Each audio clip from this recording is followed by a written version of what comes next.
So here we go. It is time for our final round, which as always is general knowledge. But I'm afraid those of you who lost your head-to-heads can't take part in this round. So it's Linda from the Tasseled Wobbegongs, but it's also Beth, Barry and Chris from the Eggheads. Would you please now leave the studio? Trisha, the two Ians and Dave, you are playing to win the Tasseled Wobbegongs £10,000. Lisa and Pat, you're playing for something that money can't buy, which is to somehow defend the Eggheads' reputation and the jackpot as well. As usual, I will ask each team 3 questions in turn. They're all general knowledge. You can confirm. So, Tasseled Wobbegongs, the question is, can your 4 brains defeat these 2? And would you like to go first or second? Going first has been a good strategy for us up to now, so we'll stick with it. We'll go first, please, Jeremy. Okay, it just got real. In the UK, which of these is most commonly used as an accompaniment to Christmas pudding? Red currant jelly, mint sauce, or brandy butter? It's brandy butter. Brandy butter. It's not red currant jelly. We think mint sauce goes better with lamb. So we think it's brandy butter. Brandy butter is correct. Well done. They may get harder. Eggheads, which of these franchises released its 8th film in 2017? Die Hard, Fast and Furious, or Mad Max? It's Fast and Furious, isn't it? I think it is. I don't think you can get much beyond, is it 5 for Die Hard and 4 for Mad Max, I think, at the moment? Yeah, that sounds about right, doesn't it? But I'm fairly sure it is Fast and Furious. Yeah. We think that's Fast and Furious. Fast and Furious is correct. 1 each. We go back to our challenges. £10,000 we're playing for. Elizabeth Truss stood as a member of which political party at the 2017 general election? Elizabeth Truss, Liberal Democrats, Conservative or Labour? She's a cabinet minister, so she's Conservative. Conservative? Yeah. Okay. We're going to go for Conservative, Jeremy. Conservative is correct. Okay, back to you, Eggheads. Which area of the world was invaded by the nomadic people, the Huns, at the end of the 4th century? Southeastern Europe, Central America, or West Africa? Well, I don't think the Huns did a great deal of damage in either West Africa or Central America. Good, because neither did I, so it's always nice to have you confirm my thoughts. It must be Southeastern Europe. We think that's Southeastern Europe. Southeastern Europe is correct. Oh, it's tense here. 2 each. They haven't slipped up. Even more tense over here. Yeah, I'm sure. You haven't slipped up. You're playing well. Hold focus here. The actress Meghan Markle plays Rachel Zane in which American legal drama? Suits, The Good Wife, or Ally McBeal? She's her Prince Harry's girlfriend. She is. It's not Ally. It's not Ally. I think it's Suits. I think it's Suits. I think it is as well. Yeah. Yeah. We're not entirely confident. We know her for other reasons because she's Prince Harry's girlfriend sometimes. But we think the programme she's in is Suits. Yes, it is Suits. 3 out of 3. So you may have won the £10,000 already. it may not. Or not. Or not. Let's see. Eggheads, if you get this question wrong, they have won. They've taken the jackpot. Here's your question.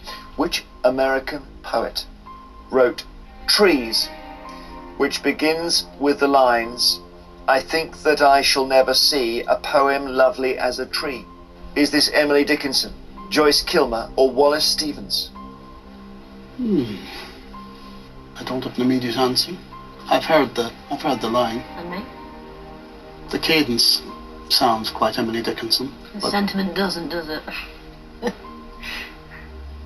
How much do you know about Joyce Kilmer and Wallace Stevens? Because I've got nothing. Not very much. I suppose she was quite a nature lover, Emily Dickinson. It does, the theme creeps in quite often. It does seem slightly light-hearted for her. She seemed she was quite serious. Do you think it's a humorous poem? I mean, is it almost tongue-in-cheek, or is it just a straight poetic sentiment? I have never seen anything beyond those 2 lines. I could not tell you. We could be doing her a great service. Joyce Kilmer, does that ring a bell? She isn't one of these notoriously bad poets. It's not something like that. She's not an American McGonagall, is she? I'm genuinely getting nothing from the other 2. I mean, could that be like the Tay Bridge disaster? Could it be the American equivalent? It's not a terrible poem, though. It's hard to tell from just one line, isn't it? If it's truly awful, you can't really tell from just one line. long shot, we could decide that it's actually a bad poem. And maybe Joyce Kilmer is an American McGonagall. There is a lady, and it might not be her, but there's a lady famous for dodgy poems. I think if I were going to go, based, as you say, on the cadence and the fact that I know she was quite a nature lover, and it does creep in, I probably would go Emily Dickinson. But again, you're right. I mean, I have nothing else to base that on, so it is a bit of a toss-up. What do we do? Well, we either go for Joyce Kilmer on the basis that she's a McGonagall, or we go for Emily Dickinson on the basis that's the right cadence. Which one do you fancy? Let's go with Emily Dickinson and put it on me, shall we? Okay, as you wish. Yep. We'll go there. We're completely at sea. We're going for Emily Dickinson. Fascinating to hear this discussion. Barry has had some sort of collapse back there, but do you know the answer to this, Barry? Yes, it's Joyce Kilmer. Ah. Joyce Kilmer's a man as well. Ah. The answer is Joyce Kilmer. We say congratulations, challengers, you have won!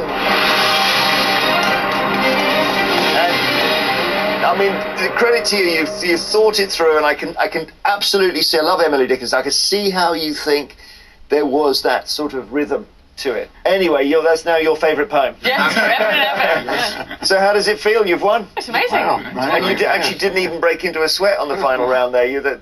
I'm sure you could have taken them to sudden death and won as well. Congratulations to Tasseled Wobegongs. You've won £10,000. You are officially cleverer than the Eggheads. They're going to be furious because they love getting to 10,000. They've got to be reset to 1 now. And Barry, we mustn't forget your question at the very start.